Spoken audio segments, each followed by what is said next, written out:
সবাইকে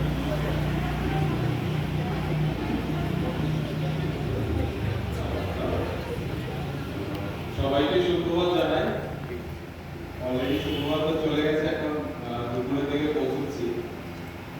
তো আজকের অনুভূতি খুব ভালো, কারণ হচ্ছে জন্ম তো একটা মায়ের গর্ভে, এবং সেইভাবেই বড় হওয়া, আর সেই মায়ের কাছে এসে যে মায়ের একটা চিকিৎসার সুযোগ করে দেওয়া।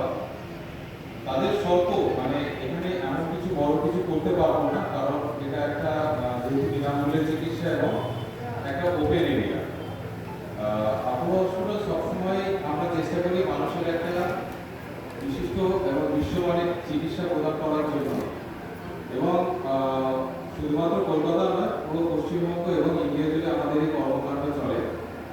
আজকে আমি ডক্টর নারায়ণ মিত্র, আপুর hospital centre deputy general manager, সাথে ইস্টার্ন রিজনটা আমি দেখি। আমি একে কথা দিয়ে যাচ্ছি যে আজকে যেভাবে করলাম হয়তো পরবর্তীতে এর পরিবর্তন অনেক রকম হবে। এবং আরেকটা বলে রাখছি যে আমরা যেহেতু মারা 45 বা 50 60 কাছাকাছি পৌঁছে গেছে, তাদের জন্য একটা গাইনোকোলজিক্যাল চিকিৎসা অবশ্যই দরকার। কারণ গাইনি